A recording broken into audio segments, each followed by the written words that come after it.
Hello and welcome to the podcast where we explore the world of audio storytelling with people responsible for creating enchanting experiences. I'm Oscar, he, him, and I'm on a podquest to learn everything you wanted to know about audio drama and actual plays, but never dared to ask. And today I am delighted to be joined by Jordan. Jordan, tell us who you are and what you do. Hi guys, I am Jordan, he, him. I am the DM, producer and editor for the Modified Role podcast.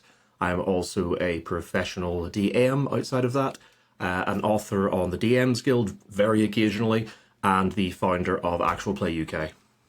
Absolutely. And I think that's one of the things I think it's a running theme of these podcasts so far is just how positive and connected people seem to be and willing to help each other out. And I think, one thing I found out about, particularly the Discord group that you run with the Actual Play UK, a group called Euphoria, Euphoria, I should say, and even the network that I'm part of, Fable and Folly. There's so many people wanting to help each other out, and I think that's absolutely marvelous. So, in terms of getting this started, let's kind of paint a little picture. So, I'm imagining that the love of games in some form is part of your driving force here. What came first, the DM or the podcaster? So, weirdly, it came about roughly the same time, but not in the way that you think. Growing up, I had a couple of friends who played D&D, but none of them were near me. It was just people, friends from school who played it outside of school, but I didn't live near them. And a couple of times I had been like, oh, can I come and play with you guys? And then it was, when I got a bit older, I realised they were quite standoffish about that because that was their thing. And I, at the time, might surprise a lot of people to learn, I used to be quite athletic. Not so much now, but no, I used to be I loved bits of everything, but school. So I had friends, different friend groups, but I sort of realised after I grew up a little bit that some of these friends, my nerdy friends, turned out to be, those kind of nerds. You're not really a nerd. You play sports. So it's kind of glad I didn't end up falling in with them. But a few of them were lovely. I don't want to paint with a broad brush. Unfortunately, there were one or two who sort of gate kept me. So I was like, I want to play D&D. And I'm like, no, this is the thing I do with these people. But so it wasn't actually till I moved to England, which would have been 11 years ago this September. I was like, I had been listening at this point to a lot of podcasts, as you can imagine, I'd picked up. Weirdly, a lot of people always ask, was Critical Role one of your first ones? Actually, no. I love Critical Role. I think they're fantastic, but episodes are too damn long for me. I can't finish them. I tried the first couple of episodes of season 1 and was like, this is really, really cool. These guys are really, really talented. Oh, also, before we go any further, can I swear? I don't have a problem. I always take the view that explicit is fine. Yeah. Okay. They're too fucking long for me is the bottom line. No, they're not just long, they're too fucking long. Okay, yeah. Yeah. And I have a slightly different problem with them, which is, I agree with you. They are incredible, and the hobby has come a long way, and they are part of the reason. I'm just not as interested in the way they're more interested in them and their performance than the story, in my opinion. That might be a bit mean and might not be quite fair, but I listened through all of the the second season. I didn't do the first season. All the second season. I got to 100 or so, 110 or so, however many episodes it was. So I didn't quite get to the end. Yeah. I didn't care enough anymore. Does that make sense? I'm not going to agree or disagree because I don't want to get on the wrong side of some Critical Role fanboys. I'm going to be in trouble for that. I know. And this is me. I'm the one at fault here. I do get that. Yeah. If you're going to come after anyone, guys, I didn't say that. But no, I fully get what you mean. But what I did get weirdly, and it annoys me because it was one I listened to when I moved here, and unfortunately the podcast app that I was using at the time, when I replaced my phone died. I had to get a new phone and I lost all my apps. And when I re-downloaded the podcast app I was using, I was using a guest account. I'd never made an account. So I couldn't find any of my old podcasts. So if anyone out there recognizes a weird podcast where, off the top of my head, one person was playing I don't think they were a Dragonborn, I don't think they were even playing 5e, but one person was playing some weird lizard creature who thought they were a king and had the other characters like carrying them around, and one person, I'm pretty sure, was playing something like a sentient pile of snow, or a hat, or they were a sentient sort of object. Oh, it was mad. Listen, if I were to go back and listen to it now, I'd be like, this isn't a D&D podcast, this is somebody's fever dream. But I cannot remember the name. But that, weirdly, one of the first TTRPG podcasts I listened to. Then I sort of like branched into things like the Adventure Zone, then Dimension 20. And for the record, just like sort of going from Critical Role to that, Dimension 20's Escape from the Bloodkeep is, I believe, the epitome of D&D. I do not think we'll ever do better. And I just think at this point we should give up. I refuse to give up, but I take that praise indeed. Take Lord of the Rings and go, but what if the bad guys were inept? And just do that. One of my favorite things to ever listen to. Anyway, the question was, I believe, DMing or podcasting. So when I moved here, I was like, I'm going to play D&D. I went to my local game shop, and weirdly, there was not a single fucking person playing D&D. What? I know. What? There was one guy looking to play a game of Fate, and I was like, "This is my first foray into TTRPG." Yeah. I was hoping for something with a bit more structure, but I'll give it a go. I tried 3 sessions, and I was like, "I've not played a TTRPG before. I'm expecting D&D because I'm listening to a lot of D&D to come in and be like, no, this is much more like fluid." And I was like, "No, I need rules. I need something to build and roll a dice and add a number to." I do remember back in the day, there used to be a Gen Con in the UK, which I died about, 2000, 2003, whatever. There was a guy that was going around doing the initial demos of Fate, the very, very, very early days. I don't know if it was the guy who made it or if it was somebody else. But I perfectly good system. Like looking at it like now, you say, I'd be like, I would crush that fluid system now that I have experience as a TTRPG storyteller. I would crush that system. Like I recently got to play in Eat the Reich, which is a very similar vein. It is sort of story-oriented role-playing, and you develop the scene together. I would crush that system now. But back then I was like, this isn't for me. I need to roll a dice, and I need you to tell me what number I'm adding to it, so I know what I'm doing. Exactly. So, I mean, the reason why I think this is interesting is because, I mean, this is something I like to pursue, which is I feel like each of the different ways we can tell audio stories has its own particular flavour. For me, actual plays can have strict rules or loose rules, and even, effectively devised storytelling is a kind of more, to me, that's the middle ground between the audio drama and the actual play. Although it's very, I think, as I understand it, it's very rare that you would have an improved audio drama, although I believe that does happen. Hopefully I'll find someone who does that and talk to them about it, because I'd find that amazingly interesting. But we're in the field. I'm pretty sure I've listened to one. I'm pretty sure I've listened to one, but again, it would have been so long ago I couldn't even tell you the name of it, but I'm pretty sure I've listened. Do you know what it might have been? It might have been somebody, weirdly, it was a weird intersection. I think it was improv, audio drama, but also an improv musical. One of those ones. If it's the one I'm thinking of, there is, so I believe there's a comedy group that does Pride and Prejudice based improvs. Different one. I think they're more recent. The one I'm thinking of would have been like 7 or 8 years ago. Oh, okay, but I do also know the one you're talking about. Yeah. But I think that's, I mean, to be honest, the people, the types of cast is affected by the kind of material.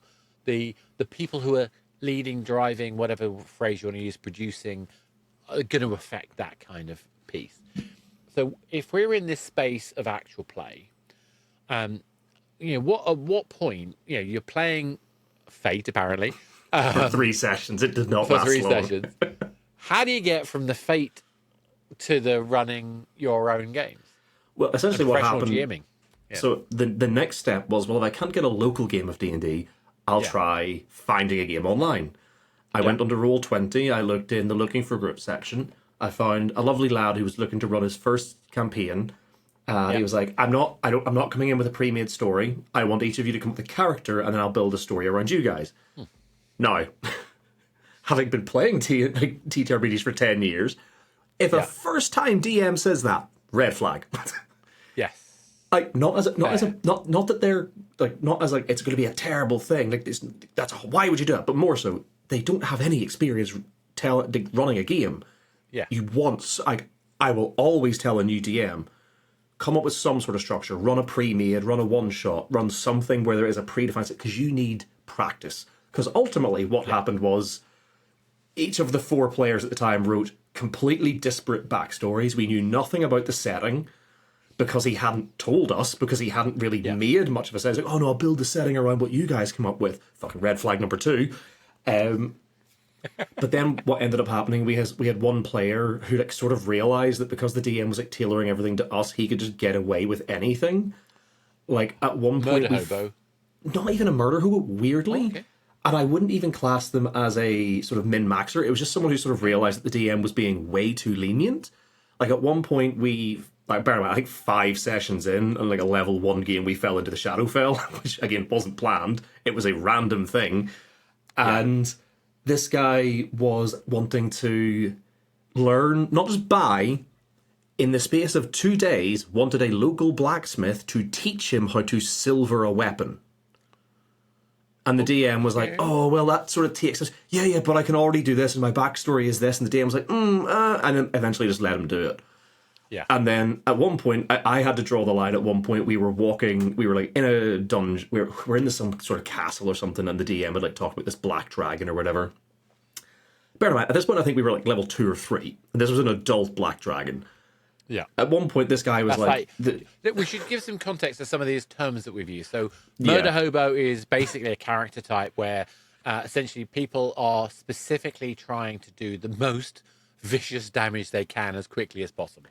I mean, the terminology just comes from like a murder hobo being like it's not quite a nice term, because it is a transient person who just moves from place to place killing because they don't care about story. And that's the key message there, is they don't care about the story, they care about the combat, and actually not even caring about the combat, they care about winning. Killing. Which is literally killing. And I think that's the problem with that is that that's not conducive to a party having a storytelling process. The other one, unless you're all murder hobos and the DM agrees, in which case it's just a fun time. Yeah, and that can be hilarious. Then the other term that you were using was a min-maxer, which, well, do you want to explain that one? Essentially someone who has tailored their character to be really, really good at one specific thing.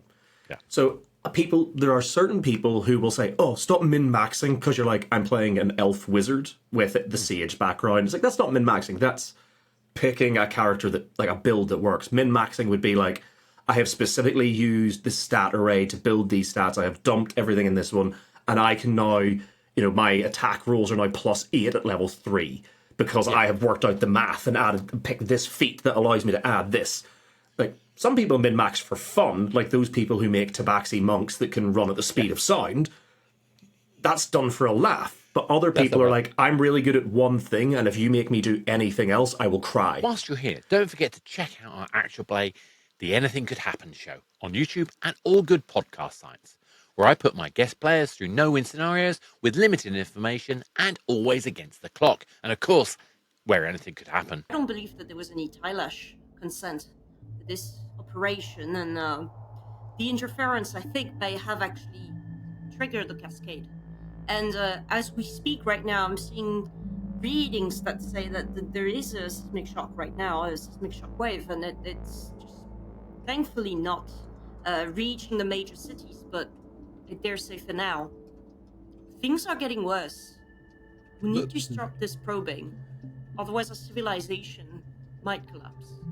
Doctor, my people have lived with Vale in their lives. They're, we make all sorts of knickknacks from it. It's never caused any issue. Why now? And what I find funny is I'm trying out min-maxing with a Gloomstalker, so that's kind of like a ranger type that automatically goes invisible in the dark. Yeah. In the dark. But And then not just in shadow, but it also becomes invisible to people with dark vision. and that's the thing. That's the one that's really kind of killing. But the thing I'm trying to do is I'm going to multi-class in the next level up. I multi-class to Thief, giving me basically what's the Sneak I can't say attack. the phrase? Sneak attack. attack. Yeah. I hate the term sneak attack, by the way. I think dirty tricks would be a much better name for it because sneak attack implies there's some sneaking going on. Yeah. Whereas dirty tricks is exactly what you get to use that thing for. Anyway. Well, it's one of those things where the terminology is what it is because of the way it was originally intended, which was you had to be stealthed, you had to get the surprise. Yeah. Whereas now, with things like the swashbuckler, it's like, I'm just so charismatic, I can stab you really good. And it's like, for those who don't know, we have a swashbuckler rogue in the game that I run for the podcast, and I hate them. Character is lovely. I hate the subclass. Yeah, exactly. But sometimes, as we're saying, sometimes it's fun to explore those things. Now, bear in mind, that character I only play in a family game. I'm not bringing that out to other things. The irony of that character is he spends half his time basically knocked unconscious by random monsters he happens to have stumbled into. Yeah. Anyway, back to the plot. We're talking about these processes. You're in this scenario. You've got these red flags from a starter GM. Yeah. All of which brings me back to my 12-year-old self, where I was learning how to DM with my family, my uncles and my dad and my sister and people like that, and they completely took advantage of a 12-year-old not knowing how to run these things. I think I did a reasonable job given the circumstances, but it's amazing, like you say, that the experience that comes by doing is incredible. But this is your second innings in a game. Yeah. What ended up happening, fate to this. And the way it ended was with that same adventure I was talking about with the Black Dragon. Essentially what happened was we realised that we're stuck in the Shadowfell. The DM had sort of hinted at, well, if you guys go and talk to this incredibly powerful Black Dragon, maybe you'll be able to, he'll send you on a quest, and they'll get you out of the Shadowfell. It won't be a good thing, but you might be able to get out. This guy was like, as soon as he saw the dragon, I was like, well, I'm a paladin, so I'm immediately going to attack the dragon. I was like, dude, we are level 3. So I was playing a Great Old One Warlock, and I still love this character, and I would love to re-explore this character. And I don't think it's a particularly unique idea, but his whole thing was he was insane, and he would use the telepathy that he was given from the subclass of the Great Old One patron to be... He would go out and just whisper things in people's heads to make them paranoid and try and make them go crazy. And so I focused him on... I wanted to be a help because I knew the other guys were playing a martial class and I think the other one was either a rogue or a ranger.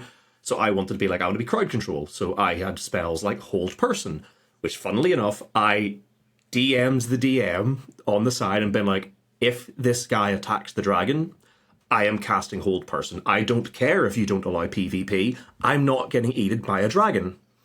Yeah. And he rushed the dragon. I say, cool. I cast the spell that I told the DM. DM makes him make a saving throw. He fails. Dragon kills him. He left the session. I said, I'm really sorry. You've been lovely. I'm not playing in this game anymore. I'm really sorry. Yeah. And just we sort of it fell apart. At this point, many people would think that this whole role playing nonsense was not worth the bother. Yeah. But you kept at it.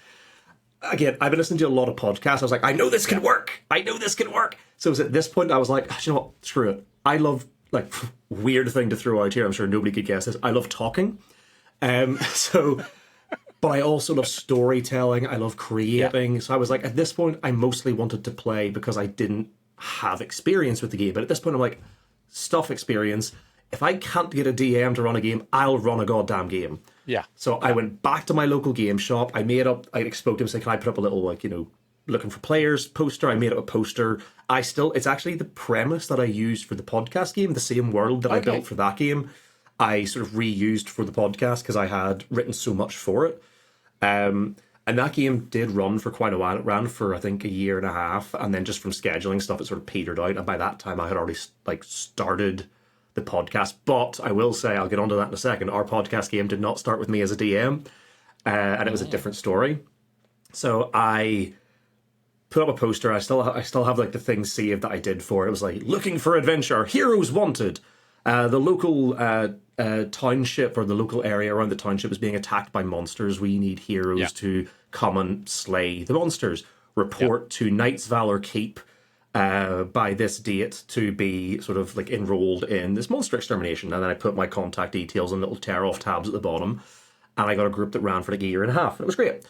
In that time, as I started to get a bit more experience, I got to play the game for a bit as a DM. But I got really into the world building. Like to this day, like storytelling and world building are the two things that I'm like, this is what I love about DMing. But I ended up doing all that. And then in the meantime, I'm sure you'd be familiar with the name, but like Rooster Teeth YouTube channel, Red versus Blue, the Halo machinima. Very much so. I was running online gaming platforms back in the day, and we were talking to a lot of the teams who started that kind of machinima kind of era. And then obviously Red vs. Blue came about. So they did their first UK-based convention. Obviously they'd run it a number of times in the States. RTX, they called it. The Rooster Teeth Expo. They ran it for the first time in the UK in 2017. I had been a massive fan of the YouTube channel for a number of years, and I volunteered as what they call a guardian, which is essentially just a volunteer for the convention. And while we're being introduced to everyone in the forums, because you have to meet your teams, we were given a thing, here's like the general guardian chat, feel free to get to know people. And I just said, hey, anyone fancy playing D&D? And unsurprisingly, we had a lot of D&D games start. People did. Oh, yeah. The group that we got together, I said, look, guys, after the first session, if it sounds like it's going well and people want to stay on and you're interested, I have been listening to a lot of D&D podcasts. Bear in mind, this was 2017. I've been living in England for 3 years. I've picked up a lot of podcasts at this point. And I was like, would you guys mind if after the first session, once everyone's sort of settled in and see if they want to stay on, I start recording it and I'll try and turn it into a podcast off my own back. I'm not expecting anyone else to put in any extra work. I'll do it. The DM we got for that, Rob, ran a couple of sessions. We had a couple of people drop in and drop out, and then after a while we settled on a group, which was myself, another Jordan, which wasn't confusing at all, Rob, who was DMing, and those were only the original, and, sorry, tell I, one American member of the team who was actually flying from the States to be a guardian in the UK one. Time zones were fun for that, to arrange recordings. Jen. Trying to handle time zones is such a nightmare. I mean, I work with international teams anyway. And oddly, that makes it worse. You know it can work. But unfortunately, just as a brief aside, I was going to bring the mood down just for a little bit. Jen played with us for... it was a good long while. I think it was definitely the better part of a year, if not over a year. Jen played with us, and then because her work schedule changed, she can no longer make recordings, so she left. And we had this beautiful moment where her character wrote a letter that one of us found, and we had her read the letter as if she was writing it, and then we dubbed the audio into the episode about how she had to go off, and she had things she had to do. And it was a lovely moment. I unfortunately found out several years later she had passed. And it was very emotional, and I ended up contacting her partner at the time before she passed and said, I've just found out about Jen. Obviously, we still have a bunch of audio, the raw audio and stuff. Would you like copies of it, so you're not having if anything ever happened to the feed, you could have all the audio? So we ended up sending him all the audio of her playing D&D with us. God rest her soul. She played for quite a long time. But we ended up, before she left, we changed a couple more members of the cast. Rob's dad came in and joined us, and one of Jordan's other friends, Pete, came and joined us. Jordan and Pete are still in the podcast in the new season. Nice. We played for a number of years, right up until the pandemic. And unfortunately, during the pandemic, like a lot of people, we ended up getting hit with lockdown lethargy, and we didn't record. I didn't edit, and we sort of like by the time we came back to it, we said, "Oh, we should probably come back and record." And we're all kind of like, "Oh, can we do something a bit different?" So Rob kind of said, like, yeah, he was going to take a step back because he, after the pandemic and stuff, he wasn't going to get back into it. So that was when I said, right, I'm DMing a game locally. I've done like a couple of one shots and stuff. Would you guys mind if I DM'd? And so I adopted the game that I had been like using locally because I had written so much lore for it. And that was season 2. We brought on, so Jordan and Pete stayed on. I spoke to one of my other half's good friends that she was working with at the time, who I knew was a nerd. She does a lot of cosplay stuff. The best people are, yeah. Exactly. So I said to her, I know you're interested in D&D and I've not had a chance to run a game for you. Would you like to join our podcast game? She leapt at the opportunity. I said, do you know anyone else who would want to? And she brought on Maddie. So that's how we got Danny and Maddie for season 2. Right. And that's the cast now. It's Jordan, Pete, Danny and Maddie. They are our cast, and I've been DMing for season 2.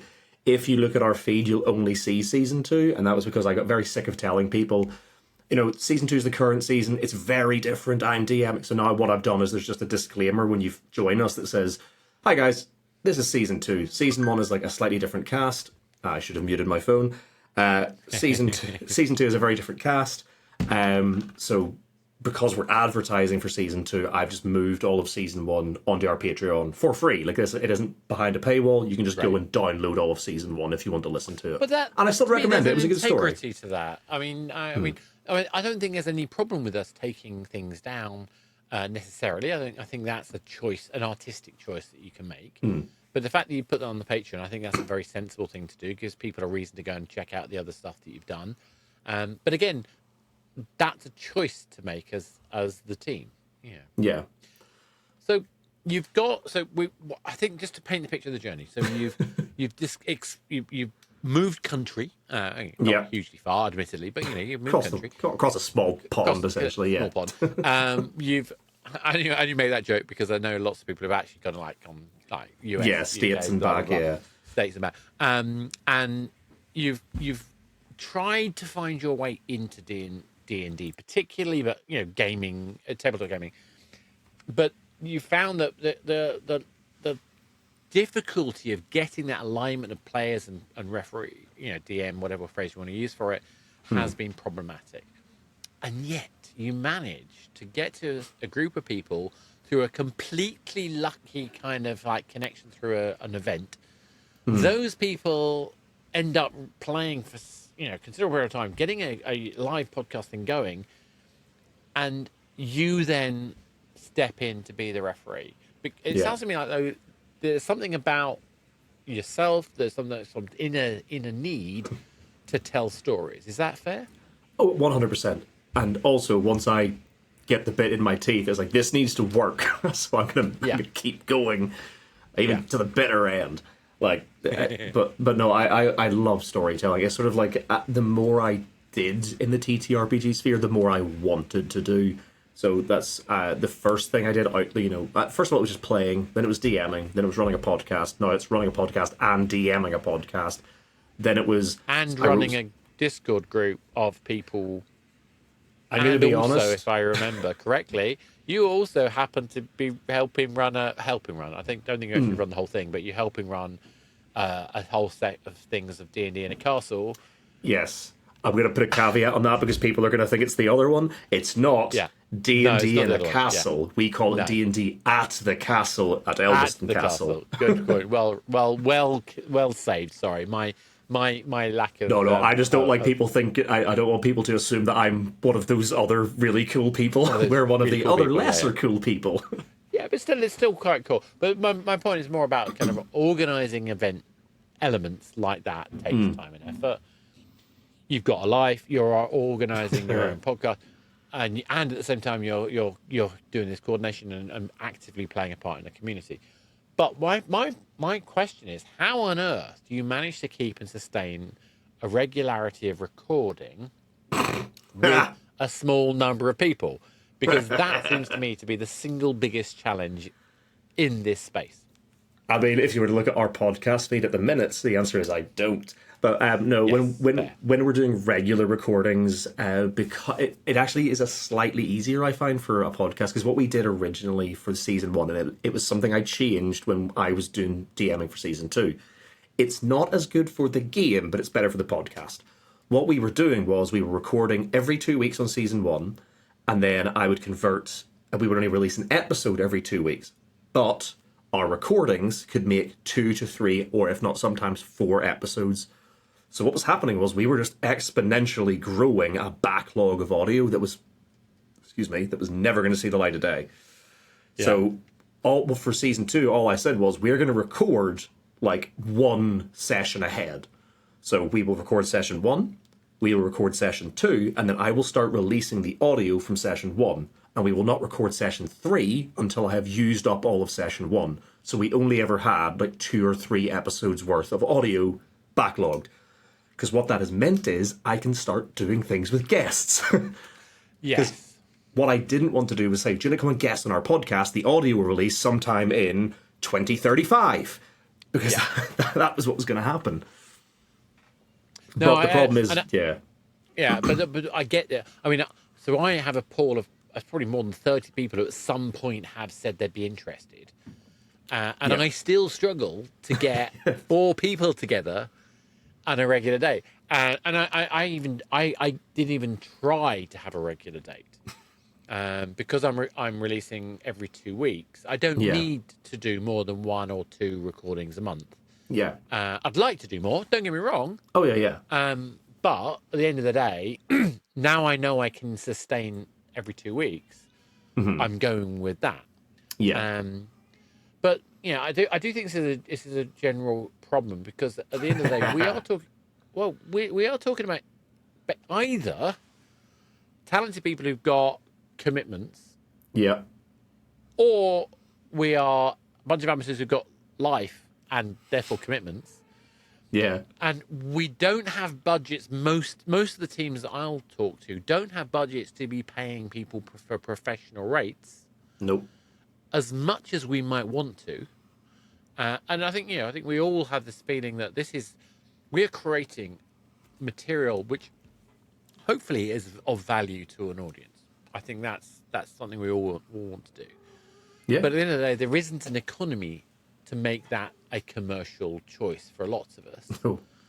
And I don't mind that, because I'm doing it because to me it's my mental health. It's an expression. I get to create games, something. Although my job is in the video games industry, I'm mostly consulting on other people's games rather than making my own stuff. So for me, this is a massive creative outlet. What keeps you going? It's just the I enjoy, like yourself, I enjoy creating this thing. And if I couldn't do that, I would find something else. It's like we haven't put out an episode in a while, and it's because, like I say, we started doing some guest episodes, which started out great. And I'll not say a bad word about any of the people on it. No. But what happened was you get a bunch of creatives in a room and say, hey, do you want to come and play in a different show and play a little one-shot silly character game? And you say, this is going to be a one-shot, it's going to take 4 hours. What then happens is you spend 1.5 hours in a shop that was supposed to take 10 minutes. Yeah. And then you have to make a second. Then you have to make a second recording, and it's like, oh, well, actually, now we don't have availability for a month and a half. And I'm not going to lie to you, it is a bunch of people I absolutely love, but I've been trying to reschedule them since before Christmas. And the 3 times we have managed, one person got ill, one person was having a very, very bad day and couldn't record. And the last one, which was literally the Tuesday before UK Games Expo when Storm Eowyn hit, my internet got knocked out. The day we were supposed to record. Oh, we've had that too. All of those now. I mean, look, but I think the key thing is that we know that the people want to play. 100%. We know that it's not intentional, and honestly, I just have sympathy when for the people, because I know they feel bad. I don't want people who want to play my game to feel bad because they can't make it. Mm-hmm. That defeats the whole point of this, doesn't it? Yeah. But at the same time, we want to get an episode out. And this is another reason for my format, which is I can have anyone of the group play in any session. I'm recording 2 sessions in a 2-hour slot because my episodes are 35, 40 minutes. Yeah. And I can do that because I've got a 20-minute playtime. Yeah. And that's intentional. But again, what does that do? I don't have consistent characters. I have a world that changes, but the characters are different every single time. I have a lot of the same performers doing lots of different characters. But that's a particular artistic choice we've taken for our show. But for you, the players, the viewers, sorry, are invested as much as the players are invested in the journey of those characters. But when you've introduced guests, what's been the implication of doing these guest episodes versus the traditional episodes you did in terms of storytelling? I had a very specific idea, and it's one of the reasons why I can't just sort of stop doing the guest episodes, because they're not entirely guest episodes. I have put a big focus on this story being about the characters. Sorry, if you could hear that, our new cat has come in to yell at me. Of course. What? We're very cat friendly on this podcast. Our new one doesn't understand that she doesn't have to yell if I'm next to her. We essentially, so for the way I started season 2 was I had all the guys like write their backstories, and then we did one-on-one sessions which we recorded, and these were me exploring scenes with them from their backstories, role-playing them. I love that. And there was some mad implications that came out of that. Well, one was entirely to do with like the artwork. Like if you look at our character portraits for season 2, you'll notice that our beautiful, huge himbo half-orc paladin has a massive burn scar on one side of his body.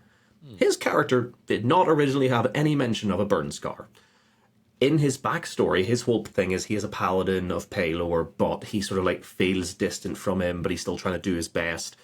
And he was originally going to be he's wanted to be an adventurer for a really long time, but he described in his backstory like he failed as an adventurer, and in doing so, he was taken away from he was away from his village, and when he came back, he found that his sickly mother had died, and that was like his traumatic sort of like spurring on to like go out and become paladin.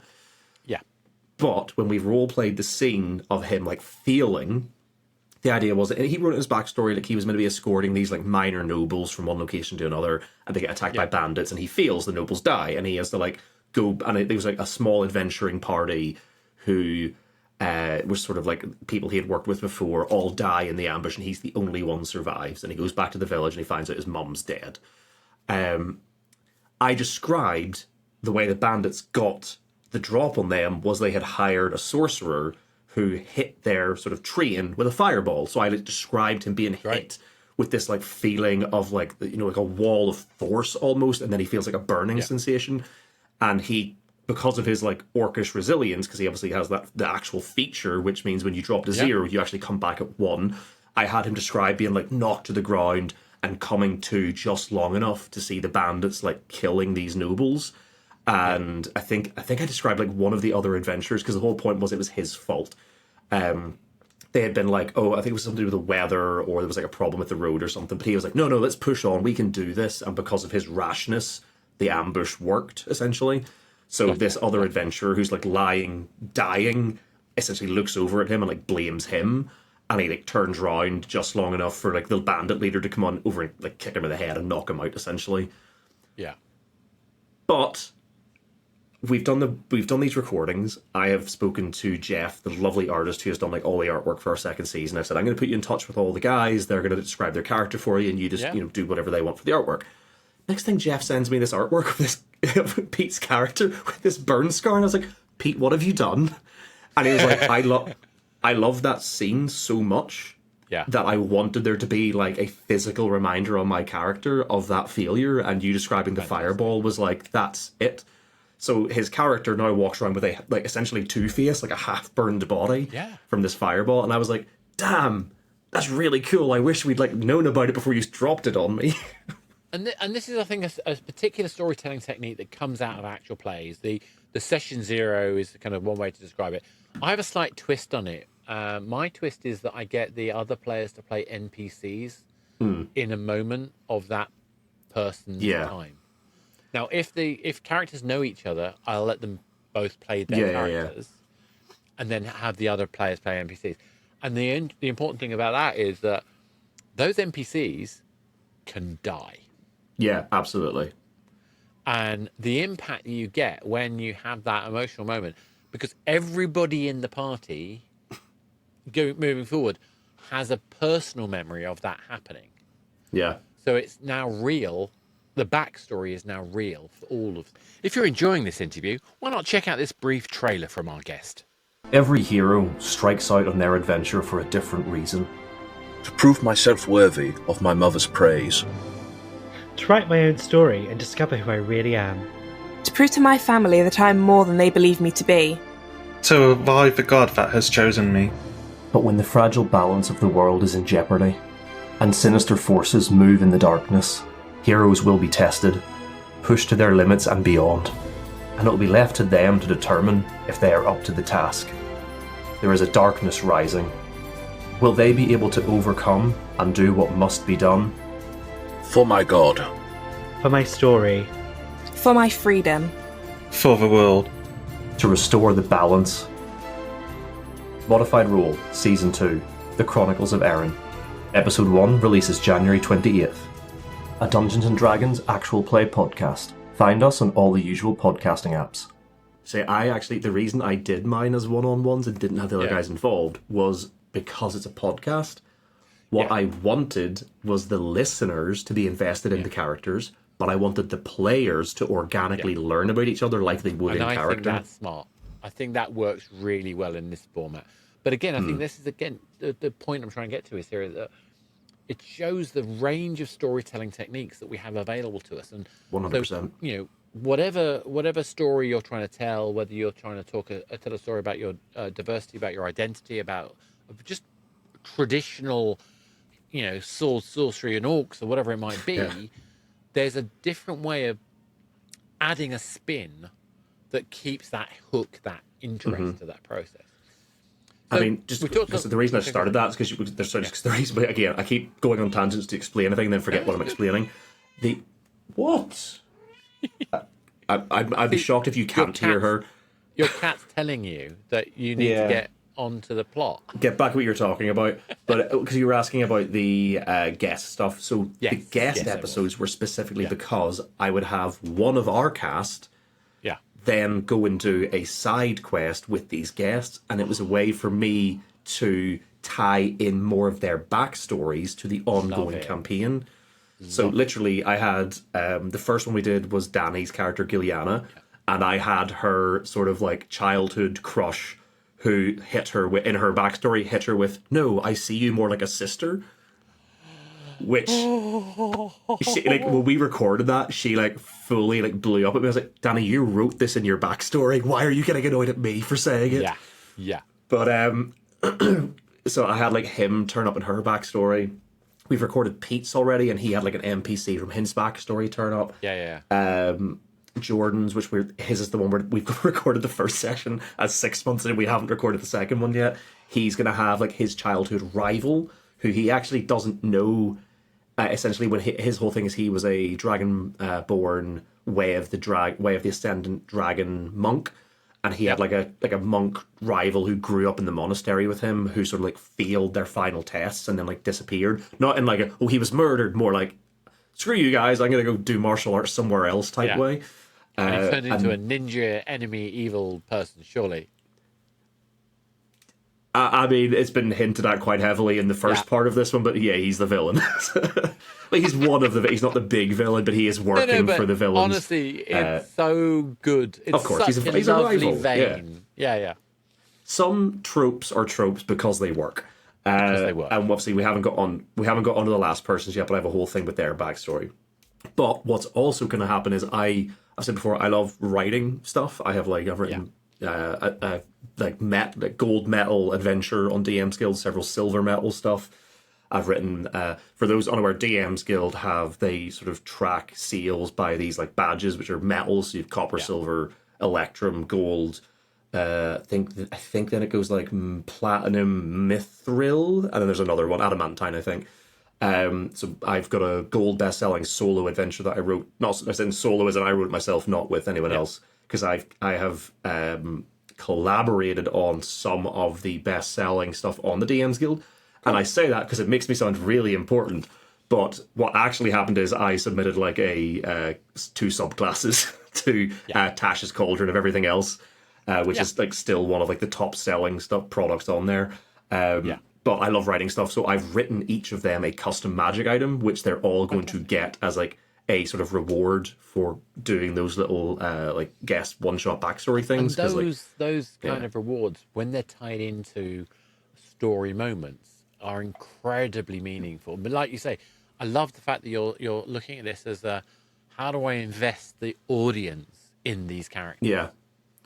Well, it's that as well as because what I wanted to do was I was finding it very difficult to be like, because all of them have had stuff from their backstories like touch on the main story, but it's like, unless I focus on one person, it's really, really hard to get like a full story arc, because then what happens is it's like weeks and weeks or months of play focusing on one person, whereas by doing this, I can still have their backstories touch on the main story as it goes, but I can also just go, hey guys, here's like 4 or 5 episodes where we're just focused on this one character and a bunch of people they know from the past. Yeah. Right, so we've talked a lot about the kind of gameplay elements and the drive of play into that process, and that you're recording this. Let's talk a little bit about your production process as well. So, what do you how do you make these episodes? Are we online? Are we in person? Are we how are you doing it? God, I would love to record in person, but no, we are remote because I have people like all the way down south. We have Jordan, I think, is still over near Wales, but not in Wales. Pete is in, well, I think Pete's still in Wales. He moved recently, and I'm pretty sure he's still on the Welsh side of the border. Danny is the only one who lives close to me, because they are like 20 minutes up the road. Yeah. But to make life easier, we just all record separately. We use, we were using different software, but we now use Zencaster, mostly because when I moved to Zencaster, we were on like their... I can't remember what they called it, but essentially it was like a creative thing where if you joined at this period, you essentially got to keep using it for free. Unfortunately, because we had a period where we didn't record for ages, I didn't realize that there was like a limit where if you didn't record within like so many months, they just kicked you out of that program. So now I have to pay for it, which is very unfortunate. No. But we use that solely because I think similar to Riverside, it allows multi-track recording, and it also actually, I don't know if Riverside does this, but it records your audio locally. So exactly what Riverside does. Yeah, it will record it locally so that if you have internet problems, you don't end up with somebody's audio sounding like a robot or crackly, because it has been recorded on their computer and then uploaded when the recording ends. Exactly. For those who don't know, this is being recorded on Riverside. I always use Riverside for my podcast nowadays. I used to use VOD Ninja piece that was specifically crafted for the Game Dev Local team when I was doing podcasts for that group, but we all moved to Riverside, just because Riverside's got some downsides in the sense that you have to be on Chrome, and that has its issues, and if you're on a Mac, that can be problematic for some people. I don't think we've ever tried Zencast. I don't think any of my guests have tried using it on a Mac, because I don't know if it has any difference for us. But I will say, when we first started recording for season 1, again, not wanting to sink any money into this, we didn't actually use any sort of like web-based recording software. We just did a Discord call, or I think it was a Discord call at the time. But we also didn't have. I wasn't aware of the Craig bot that allows you to like record Discord calls. So what I did was every single one of us individually booted up Audacity and hit record. Classic. And then we would. I heard a lot of people trying to do like clap syncs, but that doesn't work when you're doing it over internet.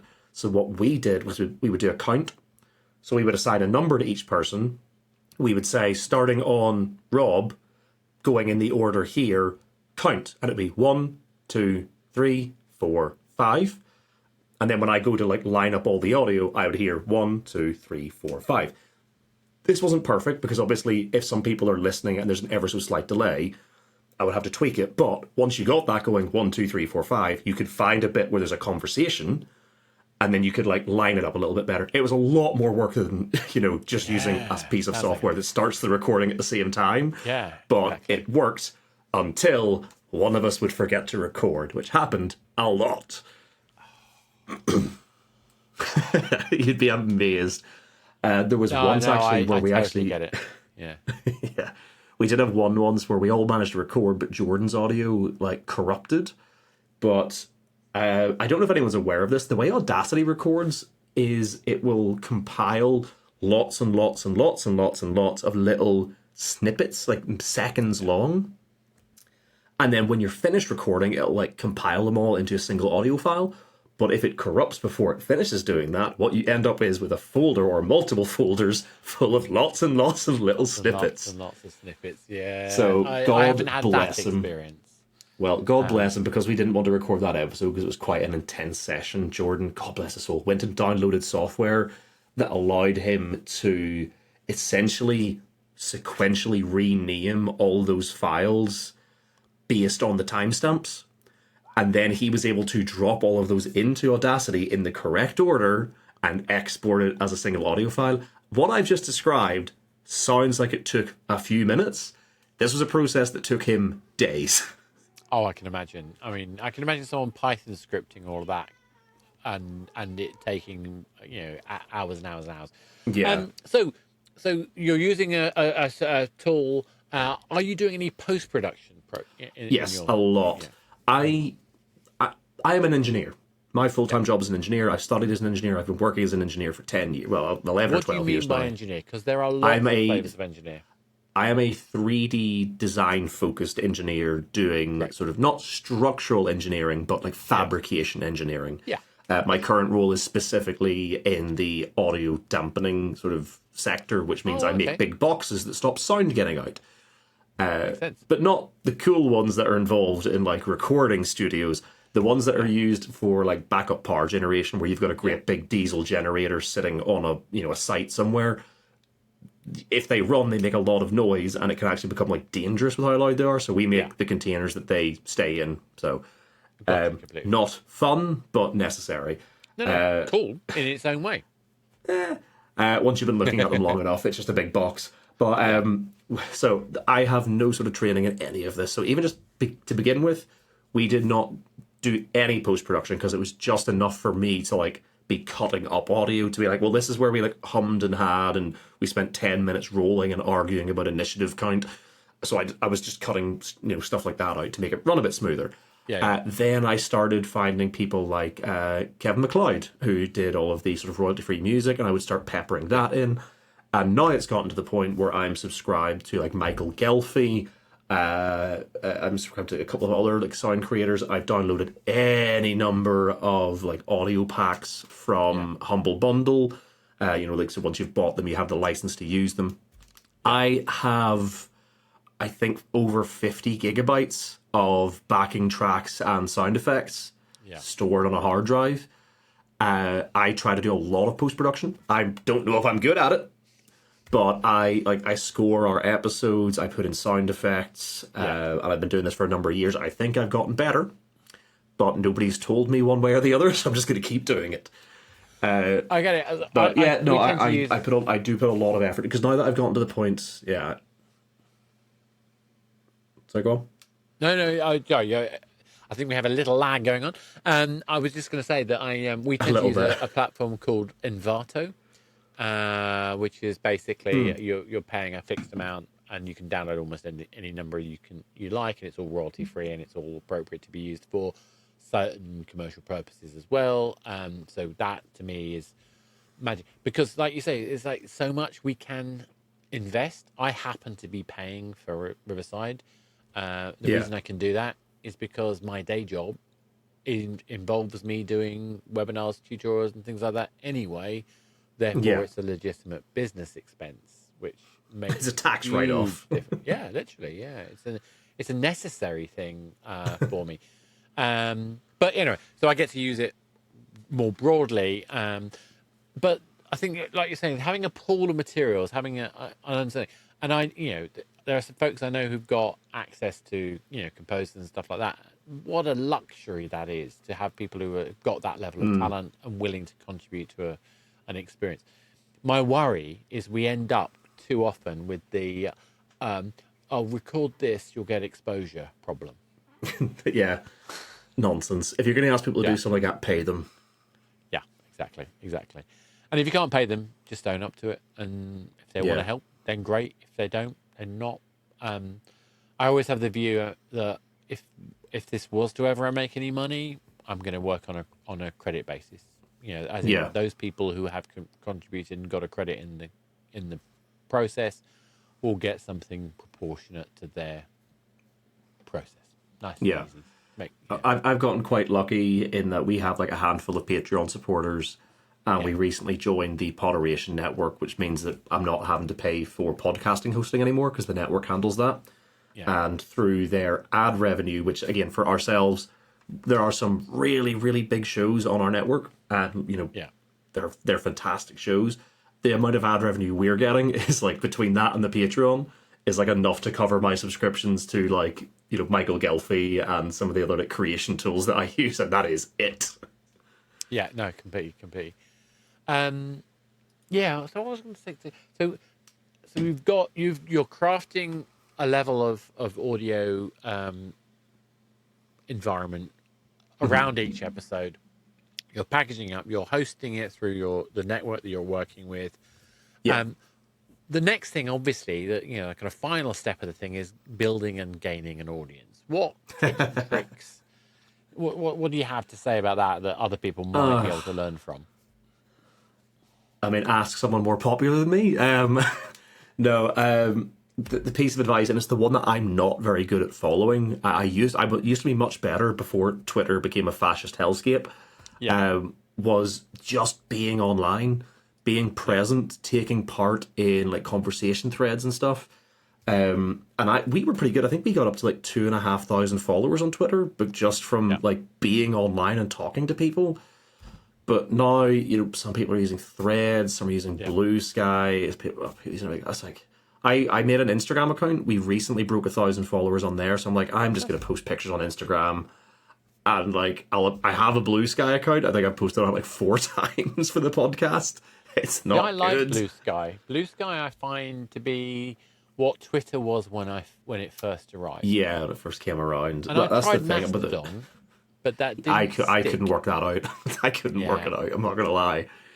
But no, I looked at Blue Sky and I was like, yeah, this looks pretty good. And then I started using it for a couple of days and I was like, oh God, just the thought of trying to get this back up to over 2,000 followers is painful. It's painful. I had... No, as I say, I sunk that much time into like getting the Instagram to a point where we had some followers. I was like, I cannot do this again with another app.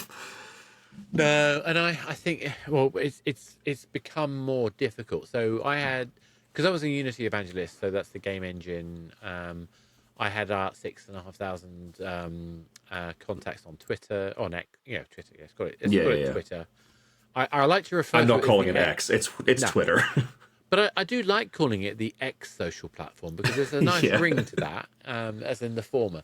I mean, I'm still in the hundreds on Blue Sky now, even though I'm relatively not that. I think we have like 16. I think we have 16. Exactly. But then again, like I say, I'm not being very active on it. No. But again, this is the difficulty because as a game developer, I have an existing audience in game development community. Yeah. But starting out doing the actual play stuff, I have a 0. And I've actually, after years and years of resisting doing Instagram, I found myself picking that up as well. And but the thing I think's been most interesting has been shorts. That I found really useful because we do video. I found that very useful as a way of kind of like having snippets. But I wouldn't 100%. Be able to do that. Yeah, I wouldn't be able to do that if I didn't have a video editor who I employ to do video game trailers as well. Yeah. That's kind of here's my advice. If you want to know how to get good at engagement and growing, I'm just going to plug somebody else who I spent a lot of time with at UKGE there. Go and look at Dice by the Sword. Those guys Dan, who's now DMing for them, he was originally on Tales on Tap, but he moved to them just because he wanted to do something a bit different. Those guys have sat down and gone, we're not just making a podcast, we're making a thing. This is going to be, we're not just doing a podcast, we are going to be, we're going to go out and we're going to do social media, we're going to do interviews, we're going to do the podcast. Dan has more energy and more drive than, this has just turned into me talking about Dan, but he has more energy and more drive than anyone else I've met. And I swear to God, if he isn't like a massive name in a year, I will eat my hat. Like, no, completely get it. And I think it's to me, I think the only way I can find some way the only hack I think I've got in my head is talking to other people like us. 100%. And the more, the more I can make my space a place that are welcoming, like you're doing by creating the Discord group where other creators can talk to each other, by doing this podcast to talk about and learn about the process, and hopefully find other people out there who are just interested in what goes on behind the scenes. I mean, to my mind, if I don't care if I have 10 listeners or 10,000 listeners. What I care about is I like the process of learning about what makes this stuff tick. Yeah. So on that note, John, thank you so much for taking the time out with me. Been fascinating, really enjoyable, and as always, a great pleasure to chat to you. If people want to find out more about what you're doing, obviously we'll stick all this stuff in the show notes anyway. What's the best way for them to connect to you? So like I say, Instagram is the one I'm most active on. If you want to talk to me directly about any of the stuff that I'm personally doing, I am always ready to roll GM on Instagram, or I am always ready to roll.co.uk for a website where you can get like all my contact information from there. Or if you're interested in the podcast, we are Modified Roll on any of the social media apps that I care to put us on. And we also are modifiedroll.com. So those are the two main things. Like I say, I'm doing stuff outside the podcast, professional DMing, DMs Guild stuff. So if you want to talk about that, you can reach me through there. Great stuff. John, thank you so much for that. So hopefully you've enjoyed this. We've been talking about the process that people go through when they start thinking about playing the games, running the games, and then creating shows about the games. And particularly how that affects the way that we write stories, the way we interact, and particularly the technique, which I really appreciate what you were saying, John, about thinking about how you showcase the characters for the audience. As that, I think, is a really essential part that a lot of people trying to create maybe an audio drama will have to find different ways to do. Something that we can do in actual plays that's slightly different. Next time, hopefully, we'll be talking to more actual players and also some more audio drama folks. And so please come back and listen. If you've enjoyed this, please like, subscribe, go check out what Jordan's doing, what the Modified Roll guys are doing. And hopefully you'll do that with all of the other people we invite to chat about creating audio stories. On that note, thank you very much. Goodbye, and until next time.